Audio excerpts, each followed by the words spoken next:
Welcome back to Nishi princess channel. நான் உங்கள் Nandini. So இன்னைக்கு ஒரு இன்ட்ரெஸ்டிங்கான vlog தான் பார்க்க போகிறோம். என்ன அந்த மாதிரி இன்ட்ரெஸ்டிங்கான vlog என்னன்னு பார்த்தீங்கன்னா, ஸோ செடி வளர்க்க எல்லாருக்குமே பிடிக்கும். ஸோ அந்த மாதிரி நம்ம ஓன் ஹவுஸில் இருந்தாலும் சரி, சொந்த வீட்டில் இருந்தாலும் சரி, வாடகை வீட்டில் இருந்தாலும் சரி, அட்லீஸ்ட் ஒரு சின்ன பாட்லையாவது நம்ம செடி வளர்க்குவோம். ஸோ எல்லாருக்குமே இப்போ பார்த்தீங்கன்னா இப்போ இருக்க ஜென்ரேஷனுக்கு வந்துட்டு ஃப்ரெஷ் ஏர் ரொம்ப ரொம்ப இம்பார்ட்டன்ட். ஸோ செடி நம்ம எல்லார் வீட்டிலுமே வளர்க்குறது ரொம்பவே நல்லது. என்னன்னு பார்த்தீங்கன்னா, செடி நம்ம வாங்கிடுவோம், அதை மெயின்டைன் பண்ணுறது தான் ரொம்ப ரொம்ப நம்மளுக்கு என்னன்னா டிஃபிகல்ட் டாஸ்க். ஸோ அது எப்படி வந்துட்டு சடனாக வந்துட்டு பார்த்தீங்கன்னா செடி வந்துட்டு வாடி போயிடும். அது இல்லைன்னா பார்த்தீங்கன்னா மண்ணில் வந்துட்டு அந்த கிரீன் கலர் பாய்ச்சி மாதிரி ஃபங்கஸ் பிடிச்சிடும். அது இல்லைன்னா இந்த எறும்புங்கள் பிரச்சனை, அது சடனாக இந்த மாதிரி இஷ்யூஸ் எல்லாம் கொஞ்ச நாள் நல்லா இருக்கும் வாங்கினதுக்கு அப்புறமா. அதுக்கப்புறம் போக போக பார்த்தீங்கன்னா இந்த மாதிரி இஷ்யூஸ் எல்லாம் வரும். அது ஏன்னு தெரியாம நம்மளுமே வந்துட்டு அதை மெயின்டைன் பண்றது ரொம்பவே கஷ்டம்னு சொல்லிட்டு நம்ம எல்லாம் யோசிச்சுட்டு இருப்போம். என்னோட சுச்சுவேஷன் அதே தான். ஸோ செடி வந்துட்டு வளர்க்க ஆசை, வாங்கியும் ஆச்சு. ஸோ செடி அன்னைக்கு நான் மை பிளான்டிங்ல உங்களுக்கு காமிச்சிருப்பேன் என்கிட்ட என்னென்ன செடி இருக்குன்னு. துளசி, அதுக்கப்புறம் ரோஸ் பிளான்ட் இருக்கு, செம்பருத்தி இருக்கு, சாமந்தி மலர் செடி இருக்குது. ஸோ இப்போதைக்கு என்னோட ஸ்பேஸ்க்கு தகுந்த மாதிரி இவ்வளவுதான் வளர்த்துட்டு இருக்கேன். அது மட்டும் இல்லாம மிளகாவோட சீட்ஸ் நான் போட்டிருந்தேன் இல்லைங்களா. ஸோ அது பார்த்தீங்க மிளகாவோட விதை போட்டதை உங்களுக்கு நான் காமிச்சிருப்பேன். அது வந்துட்டு பார்த்தீங்கன்னா இப்போ நல்லாவே க்ரோ ஆயிருக்கு, சின்ன சின்னதாக காய் விட்டுருக்கு. பட் பார்த்தீங்கன்னா அது அப்பப்போ வந்துட்டு காஞ்சிடும், அப்பப்போ கொஞ்சம் ஃப்ரெஷ்ஷாக இருக்கிற மாதிரி இந்த மாதிரி இருக்கு. ஏன்னா ரொம்ப நாளாவே வந்துட்டு நான் விளாக்ஸ் பண்ணிட்டு மற்ற வேலைங்களை பார்க்கும்போது செடிங்களை வந்துட்டு அவ்வளவா நான் கவனிக்கல. செடி வந்துட்டு நல்லா தான் க்ரோ ஆயிட்டு இருக்கேன்னு சொல்லிட்டு இது பண்ணிட்டேன். இப்போ வந்துட்டு ரீசெண்டா செடியில பாத்தீங்கன்னா சாமந்தியில வந்துட்டு பாத்தீங்கன்னா அது எப்ப பார்த்தாலுமே என்னன்னா ட்ரை ஆகி வாடி வதங்கிடும். இப்போ வந்துட்டு சடனா அதே சாமந்தியே வந்துட்டு இப்போ ஃப்ரெஷ்ஷா க்ரோ ஆயிட்டு இருக்கு. ஆனா என்னன்னு பாத்தீங்கன்னா அதுல வந்துட்டு சின்ன சின்ன எறும்புகள் எல்லாம் இருக்கு. ஸோ அந்த சாமந்தியில இருக்கிற எறும்பு வந்துட்டு சாமந்தியில அதுவும் நம்ம பிளான்டிங் பண்ணும்போது எக்ஸ்ட்ரா வந்துட்டு கிராசஸ் வலியும் இல்லைங்களா, பில் வலியும். ஸோ அந்த பில்லில் பார்த்தீங்கன்னா சின்ன சின்ன எறும்புகள் வச்சு அது மற்ற பிளான்ட்டுக்கெல்லாம் ஸ்ப்ரெட் ஆகிட்டு கொஞ்சம் எல்லாமே எனக்கு கொஞ்சம் மற்ற பிளான்ட்ஸுமே டிஸ்டர்ப் பண்ணிட்டு இருக்கு. ஸோ இன்னைக்கு வந்துட்டு அது நிறைய பிளான்ட் வீடியோஸ் எல்லாம் நிறைய நானுமே இப்போ செக் பண்ணேன். ஸோ செக் பண்ணதுக்கு அப்புறமா என்ன பண்ணலாம், வீட்டிலேருந்து நம்ம எதுவுமே ஸ்பெண்ட் பண்ணாமல் வீட்டில் இருக்கிற இன்க்ரீடியன்ஸை வச்சு அதை எப்படி நம்ம சேவ் பண்ணலான்னு பார்க்கும்போது சினமம்னா பட்டை. ஸோ பட்டை தூள் போடும் போது வந்துட்டு எறும்போட தொல்லை இருக்கு சொல்லிட்டு நிறைய பேர் வீடியோஸ் போட்டிருந்தாங்க. இன்னைக்கு நான் அதை தான் பண்ண போறேன் லைவா. ஸோ இதுதான் என்னோட ஃபர்ஸ்ட் பட்டை தூள் வந்துட்டு போடுற வீடியோ. ஸோ எனக்குமே தெரியாது எக்ஸ்பீரியன்ஸ் என்ன. மத்தியானமே வந்துட்டு நான் பட்டை தூள் போட்டுட்டேன். ஸோ இப்போ வந்துட்டு அந்த போட்ட உடனே பார்த்தீங்கன்னா அந்த சின்ன சின்ன எறும்பு எல்லாமே பாட்ல இருந்து வெளியில போறதை நான் கவனிச்சேன். ஸோ அதுதான் உங்களுக்கு நான் vlog காட்ட போறேன். வாங்க வீடியோக்குள்ள போகலாம். வந்துட்டு பட்டைத்தூளை வந்துட்டு நம்ம டைல்யூட் பண்ணி அதை வாட்டரை கொதிக்க வைக்கிறதுக்கு ஒரு டேபிள் ஸ்பூன், சின்னதாக ஃபுல் கம்ப்ளீட் இல்லை, ஒரு சின்ன டேபிள் ஸ்பூன் அவளுக்கு பட்டைத்தூள் எடுத்திருக்கேன். அதில் வந்துட்டு ஒரு பெரிய சொம்பு அவளுக்கு தண்ணி சேர்த்துருக்கேன். நல்லா கொதிச்சு ஆற வச்சிருக்கேன். இப்போ பார்த்தீங்கன்னாலே உங்களுக்கு தெரியும், அந்த கலரே பாருங்க எப்படி கால் பங்கு ஆயிருக்கு. முக்கால் பங்கு இருந்தது, கால் பங்கு ஆயிருக்கு இல்லைங்களா. ஸோ இதுதான் என்னோட ஸ்ப்ரே பாட்டில். இது பார்த்தீங்கன்னா நான் டிமார்ட் போயிருக்கும் போது வாங்கினது. ஸோ இதில் வந்துட்டு நான் கொஞ்சமாக ஒரு கால் பங்கு அவளுக்கு இந்த தண்ணி ஊற்றிக்கிறேன். அதிகமாகவும் ஊற்றக்கூடாது. ஸோ பார்த்தீங்கனாலே தெரியும், சும்மா கொஞ்சமாக தான் சேர்த்துட்டு இருக்கேன். ஸோ இப்போ மிச்சம் வந்துட்டு இது ஃபுல்லாகவே நான் தண்ணி ஆட் பண்ணிக்க போகிறேன். நார்மல் டேப் வாட்டர் தான். ஸோ அதை ஆட் பண்ணிவிட்டு உங்களுக்கு காட்டுறேன். சூப்பராக நம்மளோட சினமம் வாட்டர் ரெடி ஆயாச்சு. வாங்க என்னோட பிளான்ட்ஸ்க்கு போய் நான் சினமம் வாட்டர் ஸ்ப்ரே பண்ணுறதை காட்டுறேன். பார்த்தீங்கன்னா மத்தியானம் என் செடி எப்படி இருந்ததுன்னு உங்களுக்கு காமிச்சிட்டு இருக்கேன் பாருங்க. ஸோ இப்படி தான். ஸோ இது எல்லாமே பார்த்தீங்கன்னா பாசி மாதிரி க்ரீனாக ஆயிட்டு இருந்துச்சு இந்த மாதிரி. ஸோ இப்படி தான் ஆயிட்டு இருக்கு. எல்லா செடியுமே இப்படி தான் இருந்தது. எல்லாமே நல்லா நான் அந்த ஃபங்கஸ் மாதிரி இருந்தது எல்லாமே ரிமூவ் பண்ணி கொத்தி மண்ணை வந்துட்டு இது பண்ணியிருக்கேன். கீழே இருக்கிற மண் எல்லாமே கொத்தி விட்டுருக்கேன். ஸோ அப்புறம் வந்து க்ரீன் சரியாக போச்சு. இப்போ வந்துட்டு பட்டை.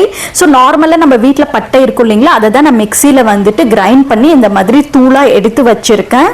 பிளான்ஸ் கிட்ட வந்தாச்சு. நம்ம எல்லா மண்ணுமே வந்து பார்த்தீங்கன்னா நான் நல்லாவே கொத்தி விட்டுட்டேன். இப்போ பார்த்தீங்கன்னா மத்தியானம் இந்த மாதிரி மேலிருந்து நான் பட்டைத்தூளை வந்துட்டு தூவிட்டு இருக்கேன்.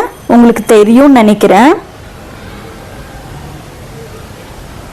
ஸோ இந்த மாதிரி தூணாமே போதும் நம்மளுக்கு. ஸோ ஃபங்கஸ் அந்த க்ரீனாக ஃபங்கஸ் இருக்கு இல்லைங்களா. ஸோ செடி வந்துட்டு ஃபங்கஸ்னால இது பண்ணும், செடியாக வாடிடும். ஸோ இதெல்லாமே அதனால தான் வாடி போயிருக்கு செடி. அதனால தான் நான் வந்துட்டு இப்போ பட்டைத்தூளை வந்துட்டு தூவிட்டு இருக்கிறது. ஸோ அதுவுமே நம்மளுக்கு கண்ட்ரோல் ஆகும் நல்லாவே. வந்துட்டு எல்லா செடியிலுமே வந்துட்டு நான் ஒவ்வொரு செடியாக பார்த்து நான் வந்துட்டு அந்த பட்டைத்தூளை தூவிட்டு இருக்கேன். ஸோ உங்களுக்கு பார்த்தாலே தெரியும். லைட்டாக நம்ம தூவினாலே போதும். ஒரு 15 days இல்லை 1 monthக்கு ஒரு வாட்டி இந்த மாதிரி தூவலாம். பட்டை தூளை வந்துட்டு காசி ஒரு லிக்விடாக நம்ம ப்ரிப்பேர் பண்ண போகிறோம். அது வேணும்னா நம்ம டெய்லியுமே ஸ்ப்ரே பண்ணலாம். இலைங்களில் வந்துட்டு நம்மளுக்கு வந்துட்டு எறும்பு தொல்லை இருக்கும் போது அது வந்துட்டு இலை மேலே அதை ஸ்ப்ரே பண்ணும் போது பார்த்தீங்கன்னா எறும்பு தொல்லை ஃபுல்லாகவே அவாய்ட் ஆகும்னு சொல்லிட்டு தான் நான் வீடியோ பார்த்துருந்தேன். ஸோ நானுமே வந்துட்டு பார்த்தீங்கன்னா வீடியோஸ் எல்லாம் செக் பண்ணி நிறைய வீடியோஸ் செக் பண்ணி அதில் வந்துட்டு ரொம்ப பேர் வந்து பார்த்தீங்கன்னாலே தெரியும் எறும்பு பார்த்தீங்கன்னா நிறைய எறும்பு இருக்குது. இந்த மாதிரி ஓடிட்டு இலைங்கள் எல்லாம் கூடமே எனக்கு வந்துட்டு இங்கே ஸ்பாயில் ஆகிட்டு இருக்கு. இது எல்லாமே ஃப்ரெஷ்ஷான செம்பருத்தியோட இலை வளர்ந்துட்டு இருக்கு. அது பார்த்தீங்கன்னா எறும்புங்கள் தொல்லைனால அதெல்லாம் கடிச்சு ஓட்டையா எப்படி பண்ணியிருக்கு பாருங்க. ஸோ அதனால தான் இல்லை இன்னைக்கு நம்ம ஏதாவது பண்ணணும்னு சொல்லிட்டு நிறைய வீடியோஸ் எல்லாம் செக் பண்ணி வீட்டிலேருந்தே நம்ம என்ன பண்ண முடியும் செடிங்களை காப்பாற்றுறதுக்குன்னு சொல்லி செக் பண்ணிட்டு இருக்கேன். மெயினாக பார்த்தீங்கன்னா இந்த செடியிலிருந்து தான் எவ்வளோ எறும்பு இருக்கு பாருங்க. ஸோ இப்போ வந்துட்டு நம்மளோட சினமம் வாட்டர் பட்டை தூள் தண்ணி அதை வந்துட்டு ஸ்ப்ரே பண்ணுறேன். ஸோ நம்மளோட லீஃப்ல இருக்கிற எறும்பு எல்லாமே வந்துட்டு போகணும்னா இந்த மாதிரி பட்டை தூள் வந்துட்டு தண்ணியில் வந்துட்டு நம்ம அப்படியே வந்துட்டு சேர்க்கும் போது நான் உங்களுக்கு வீடியோவில் காமிச்சிருப்பேன். அது வந்துட்டு நம்மளுக்கு கரெக்டாக மிக்ஸ் ஆகாது. அதை வந்துட்டு நல்லா பாயில் பண்ணி ஃபுல்லாக கம்மியானதுக்கு அப்புறமா அதுக்கு வந்துட்டு 1/4 பங்கு எடுத்துட்டு 3/4 பங்கு வந்துட்டு நீங்கள் தண்ணி சேர்க்கும் போது அது வந்துட்டு கரெக்டாக இருக்கும். ஃபுல்லாகவும் அதே சேர்த்துட்டாலும் ரொம்பவே செடிங்களுக்கு நம்ம அந்த மாதிரி ஃபுல்லாக எந்த ஒரு மெடிசன் நம்ம செடிக்கு கொடுக்கும் போதும் நம்ம கம்ப்ளீட்டாக அதை கொடுக்கக்கூடாது. 1/4 பங்கு அது 3/4 பங்கு தண்ணியோட மிக்ஸ் பண்ணி தான் கொடுக்கணும். ஸோ இது வந்துட்டு எல்லாம் நான் நிறைய வீடியோஸ் பார்த்து தான் கற்றுக்கிட்டேன். உனக்கு எப்படி தெரியும் நல்லா எனக்கு குவெஷன் பண்ணாதீங்க. நானுமே ஒவ்வொன்றா வீடியோஸ் பார்த்து தான் கற்றுக்கிட்டு உங்களுக்கு நான் சொல்லிட்டு இருக்கேன். ஸோ கம்ப்ளீட்டாக நான் எல்லாமே செடிக்கு வந்துட்டு ஸ்ப்ரே பண்ணிவிட்டு உங்களுக்கு காட்டுறேன். ஸோ பார்த்தீங்கன்னா ஃபுல்லாகவே ஸ்ப்ரே பண்ணிட்டேன் நான். ஸோ ஸ்ப்ரே பண்ணிவிட்டு நான் வந்துட்டு உங்களுக்கு இன்னும் நெக்ஸ்ட் விலாகில் வந்துட்டு எறும்பு தொல்லெல்லாம் எப்படி இருக்குது அதெல்லாம் நான் உங்களுக்கு ஷேர் பண்ணுறேன். ஏன்னா எனக்குமே இதுதான் ஃபர்ஸ்ட் டைம். ஸோ அதனால் இன்றைக்கி வந்துட்டு இதை பண்ணிகிட்ருக்கேன். அது இதனால் யூஸ்ஃபுல் இருக்குன்றதை வந்துட்டு நான் தெரிஞ்சதுனால உங்களுக்கு நான் இந்த விலாக்ஸை பண்ணிகிட்ருக்கேன். ஸோ செடி வளர்க்குறது இம்பார்ட்டண்ட். அதை வந்துட்டு டேக் கேர் பண்ணுறது அதோட ரொம்ப ரொம்ப இம்பார்ட்டண்ட். ஸோ உங்களுக்கு வந்துட்டு நான் இன்னொரு ஸ்பெஷல் செடியை வந்துட்டு காட்ட போகிறேன். இது என்னன்னு பார்த்தீங்கன்னா பிரம்மரத்தி செடி இது. ஸோ பிரம்மர் பூ கேள்விப்பட்டிருப்பீங்களா நிறைய பேர் எனக்கு தெரியல. ஸோ இங்கே வந்துட்டு பெங்களூரில் பார்த்தீங்கன்னா நிறைய பேர் வீட்டில் வந்துட்டு இந்த பிரம்மர் செடி இருக்கும். ஸோ இது என்ன ஸ்பெஷல்னா இது வந்துட்டு ரூட்டே கிடையாது. இதுக்கு வந்துட்டு வேர் இல்லை.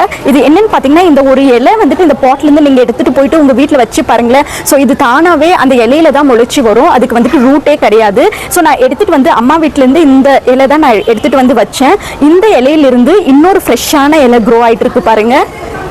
ஸோ அதுக்கப்புறமா இது பார்த்தீங்கன்னா இந்த இலை வந்துட்டு பெண்ட் ஆகிற மாதிரி இருந்ததுனால இங்கே இருந்த பாட்டை வந்து நான் கட் பண்ணி ஸோ இங்கே வச்சேன் நான். ஸோ பெண்ட் ஆகிட்டு இதாகிற மாதிரி. ஸோ இது சடனாக பார்த்தீங்கன்னா வாடிடுச்சு. எதனாலன்னு தெரியல. மேபி இது வந்துட்டு நான் ரோஸ் பிளான்ட் கூட எக்ஸ்ட்ராஸ் தனியாக வைக்காம இது கூட வைக்கிறதுனால இது வாடுதா என்னன்னு தெரியல. ஸோ இதில் வந்துட்டு பார்த்தீங்கன்னா அழகாக ஒரு மொட்டு விழுந்திருந்தது. ஸோ பிரம்மர் பூ விட்டுருக்கேன்னு ரொம்ப ஹாப்பியாக இருந்தேன் நான். பட் என்னென்னா சடனாக வந்துட்டு நான் என்ன தப்பு பண்ணிட்டேன்னா தண்ணி வந்துட்டு ஃபோர்ஸ்ஃபுல்லாக நான் வந்துட்டு எப்பயுமே தண்ணி வந்துட்டு செடிங்களுக்கும் படுற மாதிரி ஃபோர்ஸாக அடிப்பேன் ஸ்ப்ரே இல்லாமல். ஸோ அந்த டைமில் என்ன ஆச்சுன்னா அந்த பூ சின்ன ரொம்ப இலசான பூ அது விழுந்துடுச்சு. ஸோ ரொம்பவே எனக்கு கஷ்டமாக இருந்துச்சு. அந்த இலை சோச்சின் அழகாக வந்த மொட்டு நம்ம கண்ணே பட்டுடுச்சு போல் அது வந்துட்டு உதிரிச்சுன்னு சொல்லிட்டு. ஸோ நெக்ஸ்ட் டைம் வந்துட்டு இன்னொரு பூ கண்டிப்பாக விடும். ஸோ விடும் போது நான் அது வந்துட்டு பூ மலர்ந்து இருக்கிறத வந்துட்டு கண்டிப்பாக உங்களுக்கு காட்டுறேன். ஏன் அதுக்கு அந்த மாதிரி பேர்னா அந்த பூ பார்த்தீங்கன்னா பிரம்மர் வந்துட்டு எப்படி ஒரு தாமரையில் உக்காந்துட்டு இருப்பாரோ ஸோ அந்த மாதிரி அந்த பூவுமே அழகாக நடுவில் ஒரு சின்ன இதழ் மாதிரி இருக்கும். சுற்றியுமே அது அழகாக விரிஞ்சிருக்கும். ஸோ அதனால தான் அதுக்கு அதோட பேர். ஸோ ரொம்பவே நல்லா இருக்கும். அது வரும்போது கண்டிப்பாக காட்டுறேன். என்னோட ரோஸ் செடி பார்த்தீங்கன்னா எல்லாமே உதிர்ந்துருச்சு.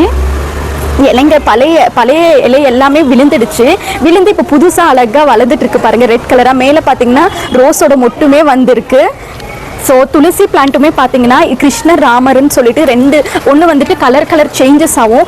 கிருஷ்ணர் துளசி வந்துட்டு பார்த்தீங்கன்னா இந்த மாதிரி கொஞ்சம் கலர் டார்க் கலரில் இருக்கும். அதே ராமர் துளசின்னும் போது அது வந்துட்டு க்ரீனிஷ் கலரில் இருக்கும். நான் எப்பவுமே சன்லைட் இல்லாத பிரச்சனைனால துளசி செடி வந்துட்டு வாடிடும்ன்றதுனால நான் ரெண்டும் எடுத்து ஒரே பாட்டில் வச்சேன். ஸோ ஒன்று இல்லைனாலும் இன்னொன்று வளையும் இல்லைங்களா, வாடாமல் இருக்கும். துளசி வந்துட்டு வீட்டில் வாடக்கூடாதுன்னு மெயினாக நம்மளுக்கு வந்துட்டு கஷ்டமாக இருக்கும் செடி வாடி போனால். ஸோ அதனாலே பார்த்தீங்கன்னா நான் சொன்ன மாதிரி பார்த்தீங்கன்னா க்ரீன் கலர் வந்துட்டு ராமர் துளசி வந்துட்டு பார்த்தீங்கன்னா வாடிடுச்சுது. ஸோ இன்னொன்று பார்த்தீங்கன்னா கிருஷ்ணர் துளசி இது ரொம்பவே அழகாக வளர்ந்துட்டு இருக்கு. பார்த்தாலே உங்களுக்கு தெரியும். ஸோ அதுதான் நான் வந்துட்டு செடி வாடாமல் இருக்கணுன்றதுக்கோசரம் நான் வந்துட்டு ரெண்டுமே ஒன்றா சேர்த்து வச்சுருந்தேன். ஸோ உங்களுக்கு தெரியுதா? வைக்கிறதுக்கு ஒரு பாட்டு. ஸோ எனக்கு இங்கே வந்துட்டு பார்த்தீங்கன்னா பாட்ஸ் வைக்கல இடம் இல்லை. ஸோ அதனால தான் இருக்கிறதுலே வந்துட்டு பார்த்தீங்கன்னா ஒவ்வொன்று ரெண்டு செடின்னு நான் வச்சிருப்பேன். ஸோ இது வந்துட்டு பார்த்தீங்கன்னா முதல் நான் வாங்கினது இதுதான் செம்பருத்தி. ஸோ செம்பருத்தி பார்த்தீங்கன்னா இது ஃபுல்லாகவே இலையெல்லாம் உதிரிடுச்சு. உதிரி இப்போ வந்துட்டு பார்த்தீங்கன்னா ஃப்ரெஷ்ஷாக கீழேருந்து வளர்ந்துட்டு வருது. உங்களுக்கு பார்த்தா தெரியும்னு நினைக்கிறேன். ஸோ இங்கே பாருங்களேன், ஃப்ரெஷ்ஷாக அழகாக இப்போ உதிர்ந்து வருது. அது மட்டும் இல்லாமல் ஒரு செம்பருத்தி பூவே விட்டுட்டு இருந்துச்சு. இப்போ வந்துட்டு இன்னொரு மொட்டு இங்கே இருக்குது. ஸோ நான் செம்பருத்தி வந்தாலே ஃபஸ்ட்டு நான் வந்துட்டு விநாயகருக்கு தான் எடுத்து வைப்பேன். ஸோ அந்த மாதிரி அந்த செம்பருத்தி விநாயகருக்கு போனாங்க. இந்த செம்பருத்தி வளர்ந்தாலும் விநாயகருக்கு தான். ஸோ இன்னொன்று பார்த்தீங்கன்னா இதுதான் வந்துட்டு நான் அன்னைக்கு மை பிளான்டிங்னு சொல்லிட்டு நான் உங்களுக்கு ஒரு vlog போட்டிருப்பேன். அது வந்துட்டு ஷார்ட்ஸில் தான் போட்டிருப்பேன்.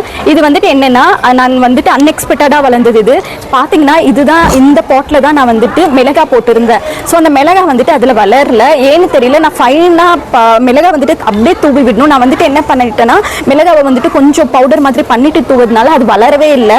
ஸோ அதுதான் மிஸ்டேக்கு. நான் அம்மா கிட்டயும் கேட்டேன். அம்மா வந்துட்டு நீ அது தப்பு பண்ணிட்டு மிளகா வந்துட்டு அப்படியே போட்டு இருக்கணும், நீ அதெல்லாம் ஊற வச்சு அதை வந்துட்டு கொஞ்சம் நல்லா சொதப்பி விட்டுட்டு போட்டு அது ஸோ வளரவே இல்லை. இது எப்படி பிடிச்சிச்சுன்னே தெரியல. ஸோ இது மட்டும் பார்த்தீங்கன்னா இந்த பாட்டில் இருந்து ஒரே ஒரு மிளகா செடி வந்துட்டு இருக்கு. ஸோ கேட்டதுக்கு இது மிளகா செடின்னு தான் சொன்னாங்க. கொஞ்சமாக மொட்டுக்கள் வேற வருது. ஸோ இது க்ரோ ஆனதுக்கப்புறம் கண்டிப்பாக மிளகா விட்டுச்சுன்னா அதை கண்டிப்பாக நான் உங்களுக்கு காட்டுறேன். எனக்குமே ரொம்ப ஹாப்பியாக இருக்கும். கஷ்டப்பட்டு அன்னைக்கு போட்டதுக்கு அட்லீஸ்ட் வேற ஏதோ ஒரு பாட்லையாவது மிளகா வருதுன்றது ஒரு சந்தோஷமா இருக்கும் எனக்கு. ஸோ நெக்ஸ்ட் வந்துட்டு என்ன காட்டுற ஒரு நிமிஷம் இருங்க. ஸோ இதுதான் மெயின் கல்பிரிட்டான ஒரு செடி. என்னன்னு பார்த்தீங்கன்னா இது வந்துட்டு எக்ஸ்ட்ரா இருக்கிற வந்துட்டு கிராசஸ் இது. ஸோ இதில் வந்துட்டு எறும்பு இருக்குது பாருங்கள், இந்த மார்க் இருக்குது பாருங்கள், இதெல்லாம் இப்போ போயிருக்கு. இங்கே சுற்றியுமே எறும்பு ரொம்ப இருந்துச்சு. இப்போ எல்லாம் ஆல்மோஸ்ட் எவ்வளோ குறைஞ்சிருக்கு. ஸோ ரியலாகவே ஒர்க் ஆகுது. நான் அதை தான் சொன்னேன் உங்களுக்கு. இப்போ நான் ரியலாகவே உங்களுக்கு காட்டுறேன். ஃபுல்லாக எறும்பு பிடிச்சிருந்துச்சு. இப்போ இந்த லீஃப் பார்த்தீங்கன்னா ஃபுல்லாகவே எறும்பு சுற்றிட்டு இருந்தது. இப்போ பார்த்தீங்கன்னா எவ்வளோ குறைஞ்சிருக்கு பாருங்களேன்.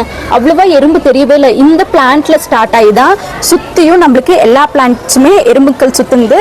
ஸோ ஓகே இல்லைங்களா. ஸோ போட்டது எவ்வளோ யூஸ் ஆயிடுச்சு. நம்ம வீட்டில் இருக்கிற இன்க்ரீடியன்ஸ் வச்சு நம்ம எறும்பை வந்துட்டு எப்படி ஓட்டுறதுன்னு இன்னைக்கு நம்ம தெரிஞ்சுக்கிட்டோம். இந்த vlog வந்துட்டு கண்டிப்பாக உங்கள் எல்லாருக்குமே யூஸ்ஃபுல்லாக இருக்கும். ஸோ இந்த வீடியோ கண்டிப்பாக உங்கள் எல்லாருக்குமே யூஸ்ஃபுல்லாக இருந்துக்கும்னு நினைக்கிறேன். யூஸ்ஃபுல்லாக இருந்துச்சுன்னா கமெண்ட்டில் எனக்கு மென்ஷன் பண்ணுங்கள். கண்டிப்பாக உங்களுக்குமே யூஸ்ஃபுல்லாக இருக்கும். நான் ப்ராக்டிக்கலாக மத்தியானம் போட்டு இப்போ வந்துட்டு கிட்ட 6 மணி ஆகுது. இப்போ தான் நான் vlog பண்ணி உங்களுக்கு டைரெக்டாகவே காமிச்சிட்டு இருக்கேன். எவ்வளோ எறும்பு இருந்தது, இப்போ கொஞ்சமாக குறைஞ்சிருக்கு. ஸோ முதல்ல எவ்வளோ எறும்பு இருந்துச்சு, எப்படி இருந்துச்சுன்றதுமே உங்களுக்கு இந்த வீடியோவில் அட்டாச் பண்ணுறேன். ஸோ பார்த்தா கண்டிப்பாக உங்களுக்கு பிடிக்கும். பிடிச்சிருந்தா லைக், ஷேர் அண்ட் சப்ஸ்கிரைப் பண்ண மறக்காதீங்க. நிஷிதாக்கு நீங்கள் சப்போர்ட் பண்ணணும்னா இந்த சேனலை சப்ஸ்கிரைப் பண்ணுங்கள், சப்போர்ட் பண்ணுங்கள். நெக்ஸ்ட் வீடியோவில் சந்திக்கலாம். தேங்க்ஸ் ஃபார் வாட்சிங். ஸோ நெக்ஸ்ட் வந்துட்டு கிருஷ்ண ஜென்மாஷ்டமி. ஸோ கிருஷ்ண ஜென்மாஷ்டமிக்கு என்னன்னு சொல்லியிருந்தேன்னா நிஷிதோட பர்த்டே ஸ்பெஷல் vlog அன்னைக்கு இருக்க போகுது. ஸோ கண்டிப்பாக எல்லாருமே மிஸ் பண்ணாலுமே கிருஷ்ண ஜென்மாஷ்டமி vlogக்கு வெயிட் பண்ணுங்கள். தேங்க்ஸ் ஃபார் வாட்சிங்.